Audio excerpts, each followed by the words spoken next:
नमस्कार दोस्तों। क्या कभी आपने सोचा है कि महाभारत का वो अंत क्या सिर्फ युद्ध पर आकर खत्म हो गया था? नहीं, क्योंकि असली कहानी तो युद्ध के बाद शुरू होती है, उस भयानक सत्य के साथ जो हस्तिनापुर के राजा धृतराष्ट्र और उनकी धर्मपरायण पत्नी गांधारी के साथ हुआ था। कल्पना कीजिए, 100 पुत्रों को खोने का दर्द, जीवन भर अंधेरे में रहने की पीड़ा और फिर उस मृत्यु का तरीका जिसने इतिहास को झकझोर कर रख दिया। उनकी मौत ना तो साधारण थी, ना ही कोई हादसा। यह एक चमत्कार, एक रहस्य और वैराग्य का ऐसा मिश्रण था जिसे सुनकर आपके रोंगटे खड़े हो जाएंगे। वो कौन सी आग थी जिसने उन्हें भस्म किया, और क्या था वो अंतिम वरदान जो गांधारी ने दिया था? इस वीडियो में हम उस अनसुनी गाथा को विस्तार से जानेंगे, तो बिना एक पल गवाए इस रहस्यमय यात्रा में मेरे साथ बने रहिए। वीडियो को अंत तक देखना मत भूलना। कुरुक्षेत्र के युद्ध ने सब कुछ खत्म कर दिया था। धृतराष्ट्र अब राजा तो थे, पर उनके पास हस्तिनापुर की वो शान, वो रौनक नहीं बची थी। चारों तरफ सिर्फ मातम और उदासी का गहरा साया था। उनकी पत्नी गांधारी का दर्द तो अवर्णनीय था। 100 पुत्रों की चिता जल चुकी थी। जीवन के इस अंधेरे में पांडवों का शासन शुरू हो चुका था और युधिष्ठिर राजा बन गए थे। लेकिन राजमहल में रहना अब उनके लिए असहनीय था। भले ही पांडव उनका बहुत सम्मान करते थे, पर भीम के कुछ ताने, कुछ पुराने घाव बार बार कुरेद दिए जाते थे। इस अपमान और पुत्र वियोग की असहनीय पीड़ा से मुक्ति पाने के लिए एक रात धृतराष्ट्र ने गांधारी और अपने सारथी संजय से बात की। उन्होंने घोषणा की कि अब गृहस्थ जीवन का मोह त्याग कर वह मोक्ष की राह पर चलेंगे। उनका यह वनवास का निर्णय सिर्फ वैराग्य नहीं था, बल्कि अंतिम प्रायश्चित की शुरुआत थी। राष्ट्र का वनवास का निर्णय सुनकर सब चौंक गए थे, लेकिन सबसे बड़ा आश्चर्य तब हुआ जब पांडवों की मां कुंती ने भी उनके साथ जाने की इच्छा जताई। सोचिए, एक तरफ वो गांधारी जिसने अपने पुत्रों को खोया, और दूसरी तरफ कुंती जिसने पांडवों को पाला और युद्ध में जीत दिलाई। आज दोनों सांसें राजमहल का सुख छोड़कर तप के लिए जंगल जा रही थीं। यह त्याग साधारण नहीं था, यह मोह और कर्म के बंधन से मुक्ति पाने का एक अद्भुत प्रयास था। चारों, धृतराष्ट्र, गांधारी, कुंती और संजय ने वल्कल वस्त्र धारण किए और चुपचाप हस्तिनापुर छोड़ दिया। वे गंगा नदी के किनारे बसे एक घने जंगल में पहुँचे, जहाँ उन्होंने पत्तों की कुटिया बनाकर रहना शुरू किया। उनका जीवन अब पूरी तरह से बदल चुका था। राजा और महारानी अब भिक्षा मांगकर अपना जीवन चला रहे थे। वो कठोर तपस्या कर रहे थे, अपनी इंद्रियों पर नियंत्रण कर रहे थे और अपने पापों का प्रायश्चित कर रहे थे। उनका लक्ष्य अब सिर्फ एक था, मोक्ष। इस कठोर तप ने उनके अंदर ऐसी दिव्य ऊर्जा भर दी थी जो उन्हें असाधारण बना रही थी। जंगल में तपस्या करते हुए उन्हें कई साल बीत गए थे। एक दिन उनके पास एक महान ज्ञानी महर्षि व्यास पहुँचे। व्यास जिन्होंने खुद महाभारत की रचना की थी। धृतराष्ट्र और गांधारी का दर्द जानते थे। गांधारी को अपने मृत पुत्रों को एक बार देखने की तीव्र इच्छा थी और व्यास ने उसे पूरा करने का चमत्कारिक वादा किया।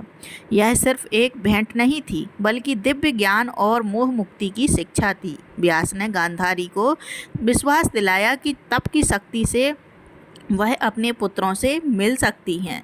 उन्होंने सभी तपस्वियों को गंगा नदी के किनारे बुलाया। रात के सन्नाटे में व्यास ने अपनी योगिक शक्तियों का इस्तेमाल किया और एक रहस्यमय मंत्रोच्चारण किया। देखते ही देखते गंगा का पानी उबलने लगा और उसमें से दुर्योधन, कर्ण और बाकी सभी मृत योद्धा कौरव और पांडव पक्ष के बाहर आने लगे। यह दृश्य किसी चमत्कार से कम नहीं था। धृतराष्ट्र और गांधारी ने पहली बार अपनी आंखों से अपने सभी पुत्रों को देखा जो युद्ध में मारे गए थे। शरीर में देखा। उन्होंने उनसे बात की, अपने मन का बोझ हल्का किया। यह पुनर्मिलन कुछ घंटों तक चला। इसके बाद सभी आत्माएं शांति से वापस गंगा के जल में विलीन हो गईं। यह अद्भुत घटना उनके मोक्ष की राह का सबसे बड़ा आध्यात्मिक टर्निंग पॉइंट साबित हुआ। महर्षि व्यास के चमत्कार यानी कि पुत्रों के दर्शन ने धृतराष्ट्र और गांधारी के मन से मोह का आखिरी अंश भी मिटा दिया था। अब उन्हें यह ज्ञान हो चुका था कि मृत्यु सिर्फ शरीर का अंत है, आत्मा का नहीं।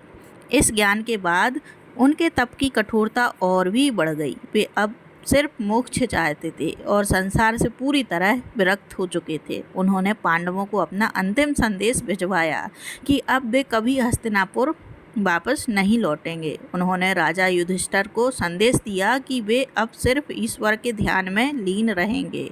इस बात को सुनकर संजय बहुत विचलित हुए।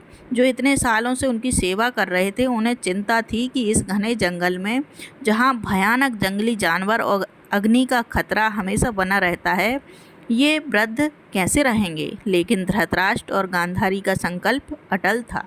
उन्होंने अब जल त्याग तक की तैयारी कर ली थी। यह उनकी अंतिम यात्रा थी, जिसमें उन्होंने यह तय कर लिया था कि वे अपनी समाधि स्वयं बनाएंगे और देह को त्याग देंगे। धृतराष्ट्र, गांधारी और कुंती अब अपने जीवन के अंतिम ध्येय पर थे। उन्होंने अपने शरीर को अनाज और जल दोनों से दूर कर लिया था। वे योग साधना की सबसे कठिन अवस्था में थे, जिसे समाधि कहते हैं। एक तरह से उन्होंने खुद को दुनिया से काट लिया था और अपने प्राणों को ईश्वर के चरणों में अर्पित करने की तैयारी कर ली थी। लेकिन होनी को कुछ और ही मंजूर था। वह दिन आया जब काल ने अपना संकेत दिया।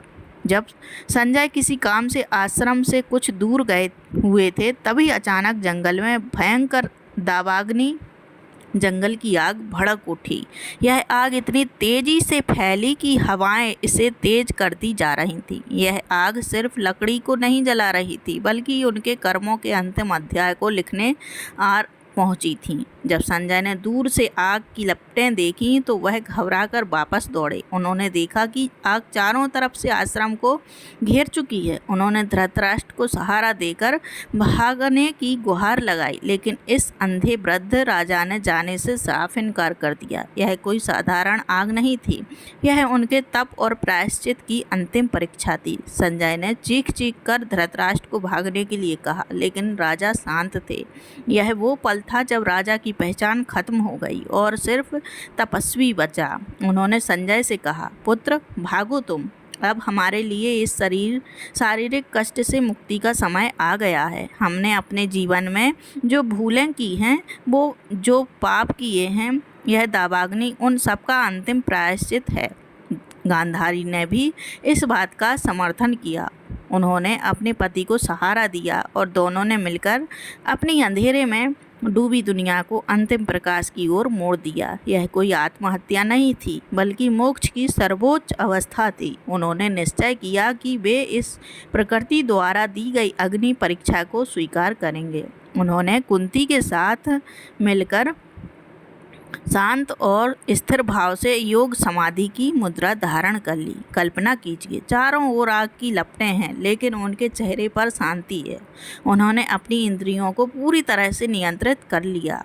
इस अद्भुत दृश्य में उन्होंने ईश्वर का ध्यान किया और अपने प्राणों को धीरे धीरे शरीर से बाहर निकालना शुरू कर दिया। यह उनकी अंतिम इच्छा थी, अग्नि की पवित्रता में भस्म होकर मुक्ति पाना।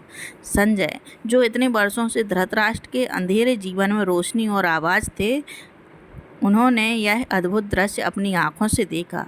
उन्होंने देखा कि उनके राजा, महारानी और कुंती तीनों योग की शक्ति से दावाग्नि में शांत भाव से विलीन हो रहे हैं। वह जानते थे कि अब उन्हें बचाना असंभव है, क्योंकि यह उनकी इच्छा मृत्यु थी, मोक्ष की प्राप्ति थी। अपने गुरु और राजा को अंतिम प्रणाम करके संजय का हृदय टूट गया। वह वन से बाहर निकले और हिमालय की ओर संन्यास के लिए निकल गए। इधर हस्तिनापुर में एक दिन देवर्षि नारद मुनि पधारे। उन्होंने ही युधिष्ठिर और पांडवों को यह दुखद और आश्चर्यजनक समाचार दिया। नारद ने बताया कि उनके ज्येष्ठ पिता धृतराष्ट्र, गांधारी और माता कुंती ने अग्नि में जलकर समाधि ले ली है। यह सुनकर राजमहल में मातम छा गया। युधिष्ठिर ने तुरंत गंगा के किनारे उस स्थान पर जाकर अस्थियां एकत्रित की और उनका विधि विधान से अंतिम संस्कार किया। यह घटना सिर्फ एक मृत्यु नहीं थी, यह महाभारत के पाप, पुण्य और प्रायश्चित का अंतिम अध्याय था, जहाँ एक अंधेरे राजा को मोक्ष की दिव्य रोशनी मिली तो दोस्तों, धृतराष्ट्र और गांधारी की यह गाथा हमें क्या सिखाती है? उनकी मृत्यु साधारण नहीं थी, बल्कि यह ज्ञान और रहस्य का एक अद्भुत संगम थी। यह हमें बताती है कि जीवन में चाहे कितनी भी अंधेरे फैसले लिए हों, कितने भी पाप किए हों, यदि अंत में पश्चाताप और प्रायश्चित की सच्ची भावना हो तो मोक्ष का मार्ग हमेशा खुला रहता है। सोचिए, एक राजा जिसने मोह में पड़कर अपने 100 पुत्रों को मरने दिया, उसने अंत में उसी मोह को अग्नि की भेंट चढ़ाकर मुक्त कर दिया। गांधारी, जिसने आजीवन अपनी आंखों पर पट्टी बांधी रखी, उसने अंतिम समय में उस दिव्य ज्ञान को पाया जो आंखों से नहीं बल्कि आत्मा से देखा जाता है। उनकी मृत्यु हमें बताती है कि शरीर नश्वर है, लेकिन संकल्प की शक्ति अमर है। इस कहानी का सबसे बड़ा चमत्कार यही है कि प्रकृति भी उनके तप के सामने झुकी और उन्हें दावाग्नि के रूप में मोक्ष का द्वार दिया। दोस्तों, यह कहानी सिर्फ इतिहास नहीं बल्कि कर्म और परिणाम का एक महाग्रंथ है। आपको क्या लगता है? क्या यह उनकी कर्मों की सज़ा थी या तप की शक्ति से मिली मुक्ति? हमें कमेंट करके ज़रूर बताएं। अगर आपको यह रहस्यमय गाथा पसंद आई हो और आपने कुछ नया सीखा हो तो इस वीडियो को लाइक करें, अपने दोस्तों के साथ शेयर करें और ऐसे ही रोचक और ज्ञानवर्धक कहानियों के लिए हमारे चैनल को सब्सक्राइब करना ना भूलें। धन्यवाद। जय श्री कृष्ण।